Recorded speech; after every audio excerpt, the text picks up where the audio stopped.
आज से करीब 5000 साल पहले समुद्र के बीच बसी थी एक भव्य नगरी जहाँ बड़े बड़े 9 लाख से भी ज़्यादा महल थे, जिसमें हीरे और सोने के साथ ही साथ और भी कई अमूल्य रत्नों से कारीगरी की गई थी। यह शहर इतनी ज़्यादा वेल फंड थी कि आज के बड़े बड़े शहर इसके सामने फेल हैं, लेकिन फिर एक दिन अचानक यह भव्य शहर देखते ही देखते समुद्र में समा गया। अब समय में आगे आते हैं, यह बात है 1983 की। गुजरात के ओखा तट के पास अरब सागर की लहरें एक अजीब सी बेचैनी के साथ किनारे से टकरा रही थी। भारतीय पुरातत्वविदों की एक टीम गोताखोरी के उपकरणों से लैस समुद्र की सतह पर खड़ी थी। किसी को नहीं पता था कि कुछ ही क्षणों बाद वे एक ऐसा दृश्य देखने वाले हैं जो इतिहास की धारणाओं को हिला देगा। जैसे ही समुद्र की नीली गहराइयों में छलांग लगाई, नीचे उतरते ही चट्टानों और पत्थरों के बीच उन्हें कुछ अननेचुरल दिखाई दिया, कुछ ऐसा जो किसी समय की गवाही देता था। उनका शरीर थम गया, सांसें रुक गई और आंखों के सामने जो दृश्य था उसने इस सवाल को जन्म दिया, क्या यह वह नगरी है जिसका जिक्र हजारों साल पुरानी किताबों में हुआ है? क्या सचमुच समुद्र की गहराइयों में एक पूरा शहर दफन है? उनके सामने जो दृश्य था उसे देखकर वे दंग रह गए। बड़ी बड़ी चट्टानें, ऊंची ऊंची दीवारें जिनमें भव्य कारीगरी की गई थी, मानो पानी के अंदर पूरा शहर बसा हो। यह कुछ और नहीं बल्कि यह थी श्री कृष्ण की डूबी हुई नगरी द्वारका। दोस्तों बहुत पहले से ही महाभारत और रामायण जैसे दिव्य ग्रंथों को मिथ यानी कि किस्से और कहानियों की तरह बताया जाता है, और उन्हीं एक किस्से कहानियों में लिखी थी इस भव्य नगरी द्वारिका के बारे में, और इसे बहुत समय से काल्पनिक कहानी की तरह ही बताया गया। लेकिन जब 1983 में डॉक्टर एस.आर. राव और उनकी टीम ने इस नगरी को खोज निकाला तो इसने उन लोगों को सोचने पर मजबूर कर दिया जो सिर्फ मिथ्य मानते थे। Doctor SR. राव ने डिटेल्ड आर्कियोलॉजिकल सर्वे और रिसर्च के बाद यह कन्फर्म किया कि यह वही द्वारिका नगरी है जिसका वर्णन महाभारत और हरिवंश पुराण में मिलता है। तो आखिर ऐसा क्या हुआ कि द्वारिका जैसी समृद्ध शहर एक ही झटके में पानी के अंदर समा गई?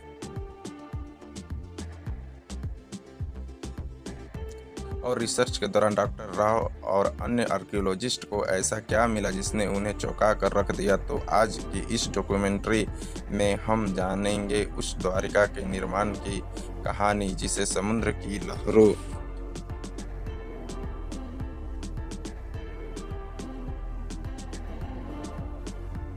को भी पीछे छोड़ देना पड़ा था, उस श्राप की सच्चाई जिसे सुनकर स्वर्ग तक कांप उठे थे, और उस ऐतिहासिक खोज की पूरी प्रक्रिया जिसने सदियों पुरानी पौराणिक कथाओं को जमीन या ये समुद्र पर लाकर रख दिया। हम जानेंगे कैसे डॉक्टर एस.आर. राव और उनकी टीम ने समुद्र की गहराइयों में उतरकर उस नगरी के अवशेष खोज निकाले जिससे लोग सिर्फ कहानी मानते थे। हम यह भी देखेंगे कि कैसे आधुनिक काल में वैज्ञानिकों ने समुद्र तल में हजारों साल पुरानी दीवारें, स्तंभ, लंगर और कलाकृतियां खोजी जिनकी तस्वीरें महाभारत युद्ध से मेल खाती हैं। तो चलिए इस रोमांचक सफर की शुरुआत करते हैं, जहां पुरातत्व और विज्ञान मिलकर उस नगरी की कहानी सुनाएंगे जो हजारों साल पहले स्वर्णिम थी, फिर श्रापित हुई और अंत में लहरों में समा गई। लेकिन इससे पहले अगर आपको वीडियो अच्छी लग रही हो तो इसे लाइक करके कमेंट में हरे कृष्ण जरूर लिखें। Dwarka and came to the conclusion that is was Dwarka of Mahabharata. बहुत समय पहले जब मथुरा में कंस का आतंक अपनी चरम पर था, तब श्री कृष्ण ने कंस का वध कर नगर वासियों को उसके अत्याचार से मुक्त किया, जिसके बाद श्री कृष्ण मथुरा में ही बस गए।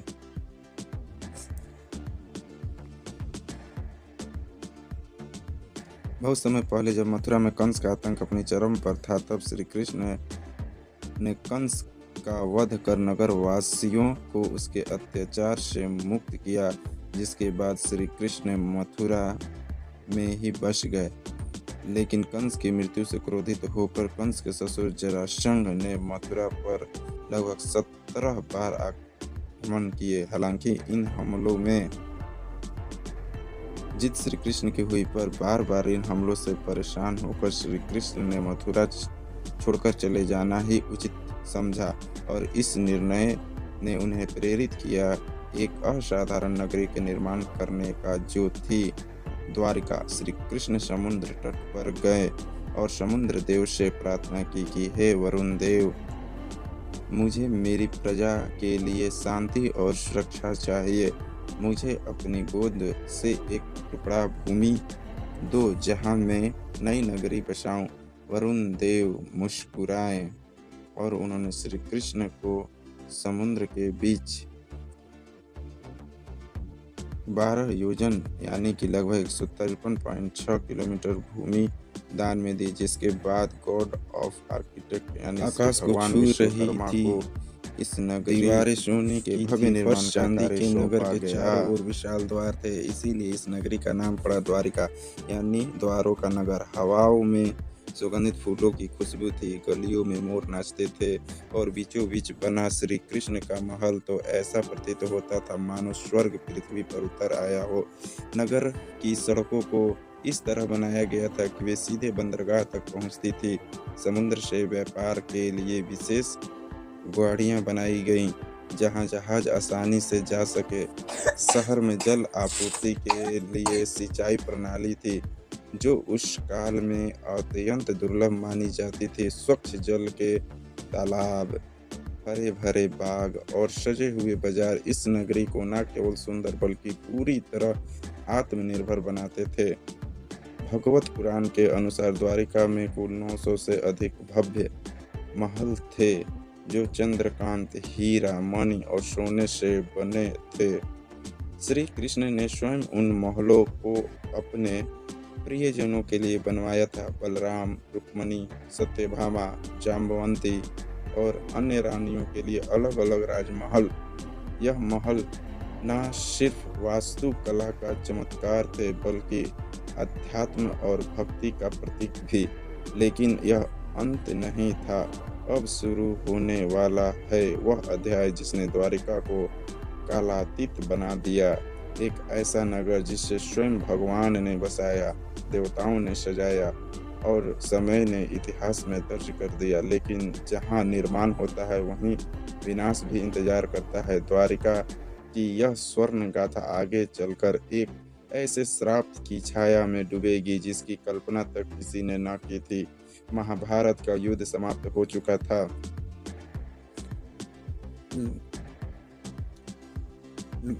धूल में लथपथ योद्धाओं के शव बिखरे हुए, अस्त्र शस्त्र और खून से लाल धरती, कौरवों का विनाश हो चुका था।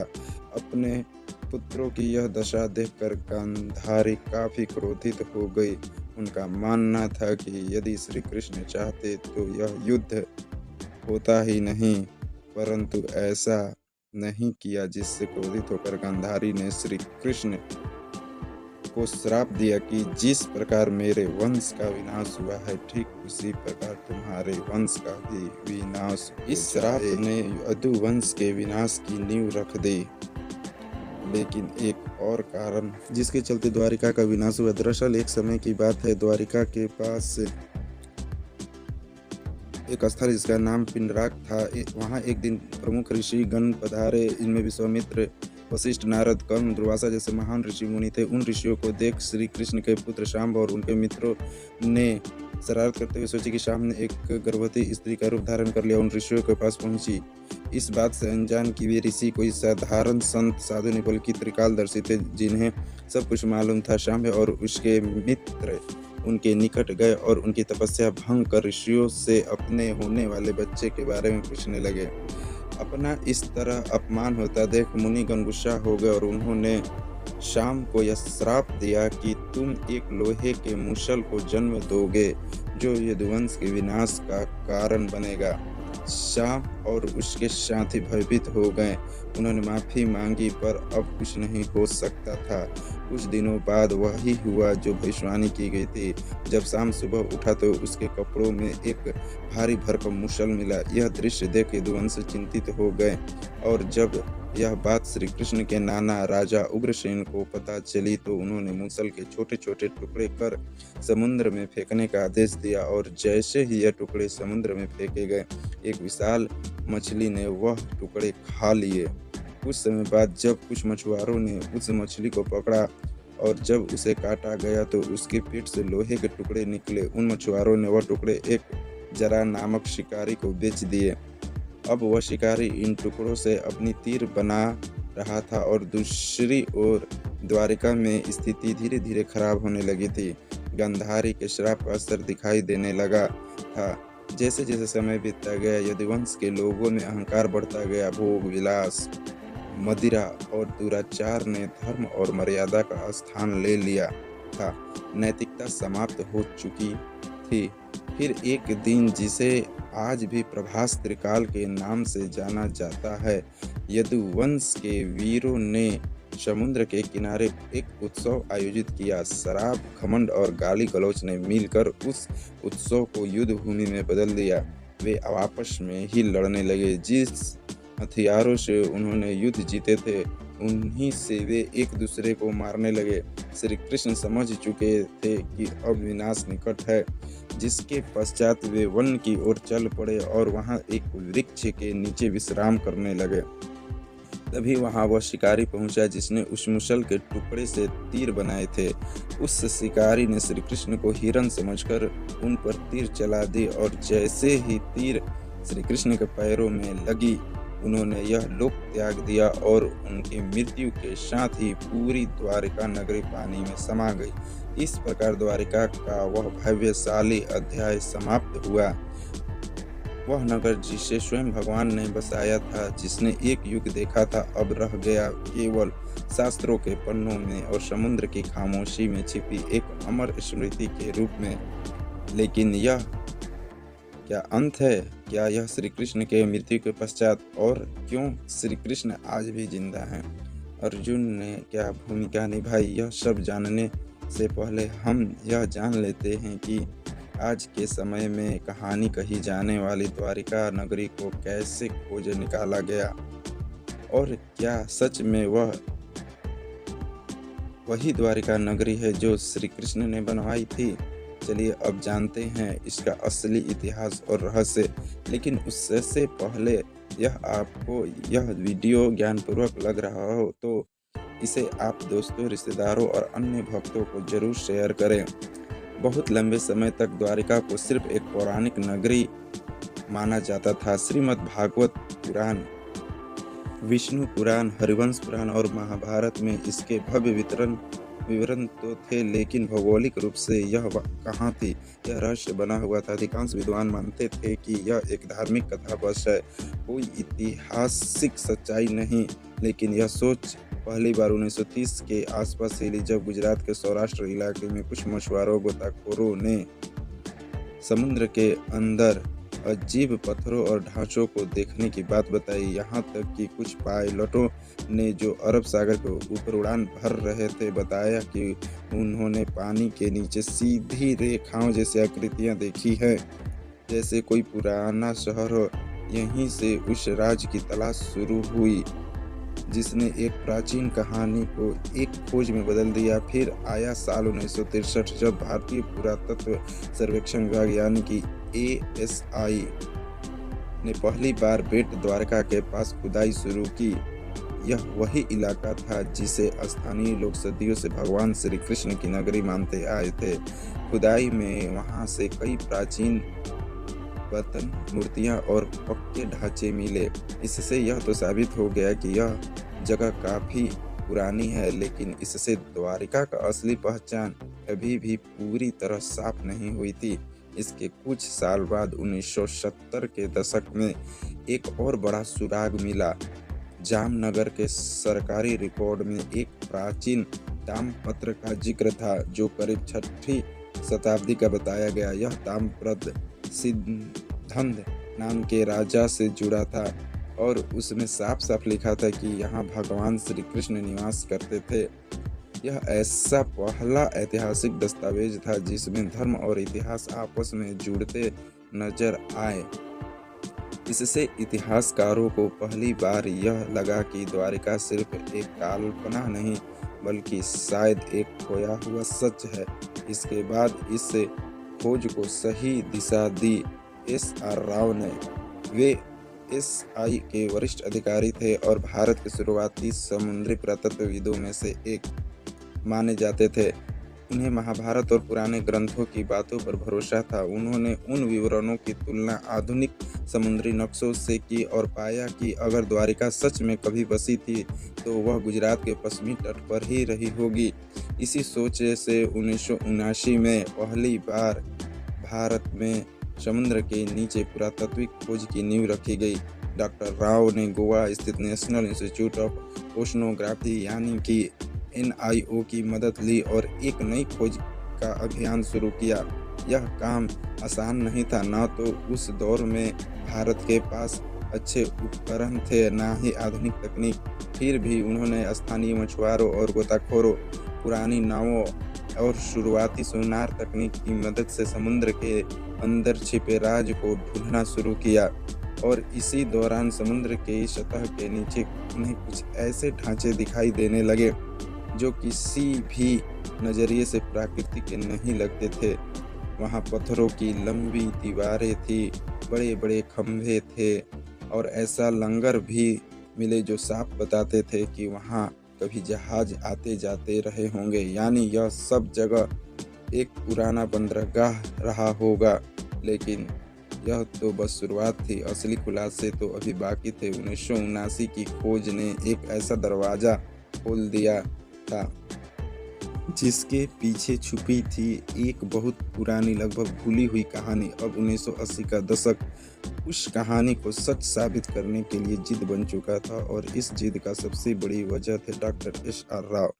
डॉक्टर राव को महाभारत और पुराणों में लिखी बातों पर पूरा भरोसा था। उन्होंने उन ग्रंथों के नक्शे और विवरणों को पढ़ा, समझा और फिर आधुनिक समुद्री मानचित्रों से मिलाया।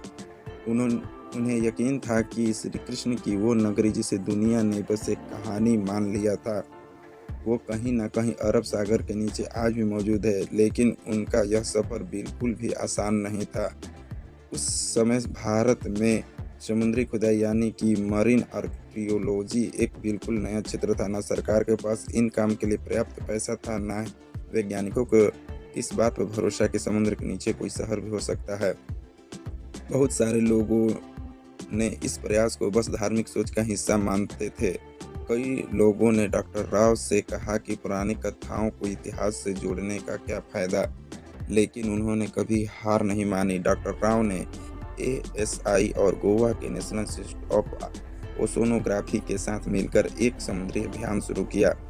इंडियन नेवी के गोताखोरों की भी मदद ली गई, लेकिन चुनौती सिर्फ यह नहीं थी कि लोग विश्वास नहीं कर रहे थे। असली मुश्किल थी टेक्नोलॉजी और संसाधनों की कमी। उस समय न तो सोनार जैसी आधुनिक तकनीक थी, न ही पानी के अंदर काम करने वाले रोबोट्स। डवर्स को अपनी हाथों से समुद्र की सतह को टटोलना पड़ता था। 1980 के दशक में यानी लगभग 40 साल पहले समुद्र में जाकर खुदाई करना कोई आसान काम नहीं था। इसके लिए archaeologist, divers, oceanography, under water photographers, historians, geologist और बहुत से टेक्नीशियनों की ज़रूरत होती थी। इतनी बड़ी टीम को बनाना और उन्हें काम पर लगाना अपने आप में एक बड़ा काम था। फिर भी राव ने हार नहीं मानी। फंडिंग की इतनी कमी थी कि उन्होंने अपने वेतन से टीम का खाना तक खरीदा। उन्होंने सिर्फ 800 रुपये में एक्सपीडिशन शुरू किया और यह भी उन्होंने छोटे छोटे फंड्स इकट्ठा करके मिले थे। वह चाहते थे कि सरकार एक अस्थायी समुद्री पुरातात्विक इकाई बनाए, लेकिन यह इतना भी आसान नहीं था। 1983 से 1992 के बीच राव की टीम ने लगभग 12 बार समुद्र में जाकर खुदाई की। खोज के लिए बेट द्वारका और आसपास के इलाकों को चुना गया और फिर एक एक करके सामने आने लगे ऐसे सबूत जिन्होंने न सिर्फ भारत को बल्कि पूरी दुनिया को चौंका दिया। गोताखोरों ने समुद्र तल से लगभग 30 मीटर नीचे 560 मीटर लंबी पत्थरों की दीवार खोज निकाली। यह कोई प्राकृतिक बनावट नहीं थी, यह इंसानों द्वारा बनाया गया शहर की दीवार थी, जिसकी बनावट वैसे ही थी जैसे महाभारत में द्वारका के वर्णन मिलती है। फिर मिले 30 से भी ज्यादा पत्थर खंभे जो शायद किसी महल या भवन का हिस्सा रहे होंगे। ऐसे लंगर यानी कि एंकर्स मिले, जिससे पता चलता था कि वहां से नौकाएं चला करती थी। कुछ 3 छेद वाले एंकर भी मिले जो उस समय के एडवांस नेविगेशन को दिखाते थे। इसके अलावा स्टील और लोहे और पीतल की वस्तुएं और मिट्टी के बर्तन भी मिले। इनकी कार्बन डेटिंग और थर्मल लेमिनेशंस डेटिंग से पता चला कि यह चीजें 1500 ईसा पूर्व से लेकर 3000 ईसा पूर्व के बीच की हैं।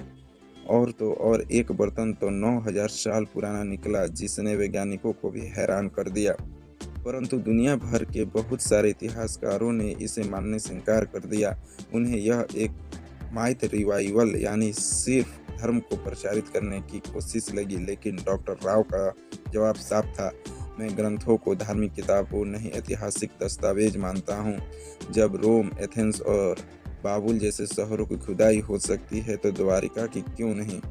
साल 1990 आते आते टीम को 500 से ज्यादा artifacts, ancient harbour walls और एक सुनियोजित शहर के संकेत मिल चुके थे। अब यह बात लगभग तय हो गई थी कि द्वारका कोई कल्पना नहीं, वही एक असली समृद्ध और व्यवस्थित सभ्यता थी जो समुद्र में समा गई। लेकिन अभी तो सिर्फ सतह खुली थी, असली राज तो समुद्र के और अंदर छुपा था। और वहीं से शुरू होता है अगला अध्याय। 1990 तक डॉक्टर एस आर राव और उनकी टीम ने साबित कर दिया कि द्वारिका सिर्फ एक पौराणिक कथा नहीं बल्कि एक डूबी हुई सच्ची सभ्यता थी। लेकिन अब जरूरत थी और भी ठोस वैज्ञानिक सबूत की, ताकि दुनिया भी मान ले कि भगवान श्री कृष्ण की द्वारिका असली थी और पाकड़ी समुद्र में समा गई थी। इन सबूतों से यह तो साबित हो गया कि सिर्फ द्वारिका किस्से कहानियों में नहीं बल्कि सच में थी और काफ़ी ज़्यादा वेल प्लान्ड थी। लेकिन उस समय फंडिंग की कमी की वजह से इसके रिसर्च को रोक दिया गया। फिर साल 2001 में इस दिशा में एक बहुत बड़ा कदम उठाया गया। भारतीय पुरातत्व सर्वेक्षण और NIOT यानी कि national institute of open technology ने मिलकर एक बड़ा वैज्ञानिक अभियान शुरू किया। जगह चुनी गई कच्छ की खाड़ी और बेट द्वारिका का इलाका। इस बार अभियान में सिर्फ पुरातत्व विधि ही नहीं बल्कि समुद्र वैज्ञानिक, भूगर्भ शास्त्री, नौसेना के गोताखोर, सोनार तकनीक के विशेषज्ञ और इंटरनेशनल कार्बन डेटिंग लैब्स भी जुड़े थे। इस खोज की कमान संभाली थी डॉक्टर आलोक त्रिपाठी जो ASI के समुद्री पुरातत्व निदेशक थे, और उनके साथ थे डॉक्टर राजीव निगम जो उस समय CSIR के मरीन साइंस प्रमुख के रूप में काम कर रहे थे। एक बार की खोज पहले से अलग थी। यह हाईटेक थी, इसमें अब सिर्फ आंखों से नहीं बल्कि मशीनों से खोज की जा रही थी। 2001 से 2007 तक समुद्र के अंदर का पूरा हाइड्रोग्राफिक सर्वे किया गया।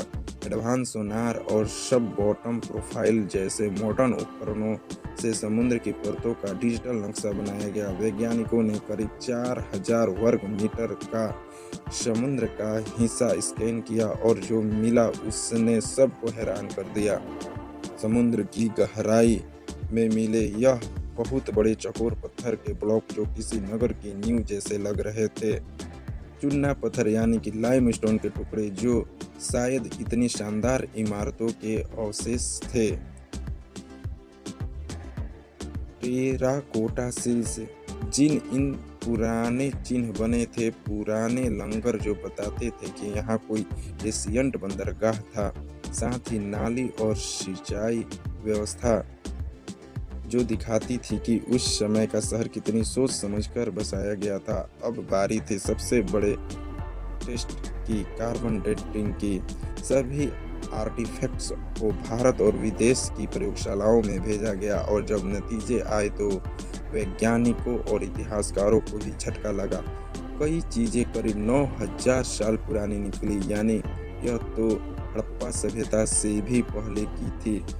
कुछ टुकड़ों की उम्र 5000 साल तक पुरानी पाई गई, जो महाभारत और द्वापर युग से मेल खाती है। डॉक्टर राजीव निगम ने कहा कि महाभारत में लिखा है कि द्वारिका से समुद्र से निकाली गई जमीन पर बसी थी, और भूगर्भ शास्त्रियों की रिपोर्ट से भी यही पता चला कि समुद्र ने बाद में उसी जमीन को वापस निगल लिया। सोनार मैपिंग से यह भी पता चला कि जैसे जैसे समुद्र का स्तर बढ़ा, मंदिर और धीरे धीरे घर आगे खिसकते गए, यानी यह एक धीमी और क्रमिक डुबाव था, अचानक नहीं। ए के सिन्हा एएसआई के निदेशक ने बताया कि जमीन और समुद्र दोनों जगहों से जो अवशेष मिले हैं उनके आकार, डिजाइन और बनावट में काफ़ी समानता है, जो यह साबित करता है कि यह सब एक ही समय और संस्कृति से जुड़े थे। फिर साल आया 2007, जब नौसेना और एएसआई ने मिलकर तीसरा सबसे बड़ा अंडर वाटर एक्सकवेशन शुरू किया। पंचकोई बीच के पास से शुरू हुई इस खुदाई में लगभग 2 नॉटिकल मील के दायरे में फैली हुई मंदिरों की दीवारों, महलों के खंडहर और जल निकासी प्रणाली मिली। यही वह पल था जब पहली बार दुनिया ने माना द्वारिका कोई कल्पना नहीं बल्कि एक सच है, एक पूरी सभ्यता जो समुद्र में समा गई। लेकिन फिर भी एक सबसे बड़ा सवाल बाकी रह गया, आखिर द्वारिका डूबी क्यों? इसका धार्मिक दृष्टिकोण से तो हमने उत्तर जान लिया, अब जानते हैं वैज्ञानिक दृष्टिकोण से। तो हमने उत्तर जान लिया, अब जानते हैं वैज्ञानिक दृष्टिकोण से, और साथ ही जानेंगे आज के समय की द्वारिका के बारे में। तो बने रहिए, क्योंकि हम जो आपको बताने वाले हैं वो आपको चौंका कर रख देगा। 2007 की खोजों ने यह साबित कर दिया था कि समुद्र की गहराइयों में कोई आम चीज़ें नहीं बल्कि पूरी बसी हुई और समुद्र में एक समृद्ध नगरी है। लेकिन एक सवाल अब भी रह गया, आखिर यह नगर डूबा कैसे? क्या वाकई यह कोई श्राप था जैसे ग्रंथों में लिखा था, या फिर इसके पीछे कोई प्राकृतिक और वैज्ञानिक वजह थी? इन सवालों के जवाब ढूंढने के लिए वैज्ञानिकों ने रुख किया ओशनोग्राफी यानी कि समुद्र विज्ञान और जियोलॉजी यानी कि भूगर्भ शास्त्र की ओर। अब तक जो मिला था वह सब प्रमाण तो थे, लेकिन अब जरूरत थी कि समय को मापने की, यह जानने की कि जब द्वारिका बसी थी तब समुद्र में ऐसा क्या हुआ जो सब कुछ निकल गया। इस पूरे शोध का आधार बना सी लेवल राइज थ्योरी। अमेरिका की SIM यूनिवर्सिटी के प्रोफेसर रेंस ने एक अध्ययन किया जिसमें अरब सागर की सी लेवल को 20,000 सालों के डेटा के जरिए ट्रैक किया गया था। इस रिसर्च के मुताबिक 9,000 साल पहले यानी करीब 11,000 साल पहले समुद्र का स्तर आज के मुकाबले 25 मीटर नीचे था। 5,000 ईसा पूर्व के बीच से समुद्र अचानक बहुत तेजी से कई मीटर तक ऊपर उठ गया। वैज्ञानिक मानते हैं कि यह घटना किसी सुनामी या समुद्री आपदा का संकेत देती है, और सिर्फ अरब सागर में नहीं हुआ। जब वैज्ञानिकों ने दुनिया के बाकी हिस्सों से मिली जो लेवल डाटा से इस जानकारी की तुलना की, तो कैरिबियन द्वीप, इंडोनेशिया और दक्षिण अमेरिका जैसी जगहों पर भी उस दौर में बड़ी बड़ी समुद्री हलचलें और सुनामी के सबूत मिले। इसका मतलब था कि यह घटना सिर्फ भारत तक सीमित नहीं थी बल्कि पूरी दुनिया में उस समय कुछ बड़ा हो रहा था। और ठीक इसी समय महाभारत के अनुसार श्री कृष्ण ने पृथ्वी का त्याग किया था और कलयुग की शुरुआत हुई थी। अब सारे वैज्ञानिक और ऐतिहासिक सबूत एक ही तरफ इशारा कर रहे थे, द्वारिका का डूबना कोई काल्पनिक नहीं बल्कि एक सचमुच की ऐतिहासिक घटना थी जिसे प्राकृतिक आपदा, समय का चक्र और शायद कर्मों की प्रतीकात्मक कहानी सब एक साथ जुड़ गए थे। और फिर आया साल 2024 जब भारत सरकार ने इस पूरे रहस्य को दुनिया के सामने लाने का फैसला किया। 25 फरवरी 2024 को प्रधानमंत्री नरेंद्र मोदी खुद गुजरात के पंचकई बीच पहुंचे। उनके साथ ही थे भारतीय नौसेना, ASI, NOT और वैज्ञानिकों की एक टीम जो स्कूबा डाइविंग से समुद्र की गहराई में जाने वाली थी, जहां श्री कृष्ण की नगरी कभी खड़ी थी। यह कोई आम डाइव नहीं थी, यह इतिहास के साक्षात्कार था। जैसे ही प्रधानमंत्री समुद्र में उतरे, वहां पत्थर के स्तंभ, लंगर, मंदिर की नींव और प्राचीन दीवारें दिखाई दी। मोदी जी ने खुद समुद्र की गोद में मोर पंख अर्पित किए, जो श्री कृष्ण की स्मृति और महाभारत की सनातन विरासत को फिर से जीवंत करने का प्रतीक था। इसके बाद उन्होंने द्वारिकाधीश मंदिर में जाकर श्री कृष्ण और रुक्मणी माता के दर्शन किए। मंदिर की 52 गज की ध्वजा, जो हर दिन 5 बार बदली जाती थी, आज फिर हवा में लहराई, मानो यह संकेत दे रही हो कि द्वारिका की सच्चाई अब दुनिया के सामने है। आज की तारीख में द्वारिका 2 भागों में बसी है। एक जो है जहां लाखों श्रद्धालु हर साल दर्शन के लिए आते हैं, और दूसरी जो समुद्र के नीचे है, जिसे आज पूरी दुनिया जानती है। The last city of Krishna के नाम से इस 90 साल की खोज, संघर्ष और वैज्ञानिक यात्रा ने दुनिया को यह दिखा दिया कि श्रद्धा सिर्फ आस्था नहीं, वो इतिहास का नियम भी बन सकती है। द्वारिका सिर्फ भारत की कहानी नहीं है, यह पूरी मानव सभ्यता की याददाश्त है, जो यह सिखाती है कि सत्य और संस्कृति को भुलाया नहीं जा सकता, चाहे वो कितनी भी गहराई में क्यों ना छुपा हो। और इसीलिए आज भी द्वारिका जिंदा है, कभी मंदिर की घंटियों में, कभी समुद्र की लहरों में, और अब वैज्ञानिक रिपोर्टों में भी। तो चलिए मित्रों, अब चलते हैं अपने आखिरी अध्याय की ओर। शताब्दियां बीत गई, युग बदले, राजवंश मिटे, सभ्यताएं उगती और गिरती रही, लेकिन समुद्र वो आज भी मौन है, शांत, गूढ़ और रहस्यमयी। उसकी लहरों के नीचे दबी द्वारिका नगरी आज भी जैसे किसी इंतजार में है, ना जाने किसके लिए। शायद उसके निर्माता श्री कृष्ण के फिर से लौट आने के लिए, या शायद इस धरती के इंसानों के बीच बोध के लिए। श्री कृष्ण के फिर से लौट आने के लिए, या शायद इस धरती के इंसानों के उस बोध के लिए, जब वे केवल इतिहास नहीं, अपनी आस्था में छिपे सत्य को भी पहचानना सीखे। द्वारिका कोई कल्पना नहीं, वह एक यथार्थ था, एक स्वर्णिम यथार्थ, जिसे एक श्राप ने छीन लिया, एक समय ने छिपा दिया और दूसरे ने अपनी गहराइयों में समा लिया। लेकिन वह सत्य आज फिर उभर रहा है, टूटे स्तंभों में, पुरातत्व की रिपोर्टों में, सोनार की लहरों में, और एक राष्ट्र की आस्था में। इस पूरी डॉक्यूमेंट्री ने हमें यह सिखाया कि आस्था और विज्ञान 2 विपरीत ध्रुव नहीं, वे एक ही सत्य की 2 राहें हैं। एक राह हमें विश्वास दिलाती है और दूसरी उसे प्रमाणित करती है। द्वारिका की कहानी बस एक शहर की कहानी नहीं, यह उस संस्कृति की कहानी है जो अपने चरम पर भी विनम्र थी और अपने अंत में भी दिव्य।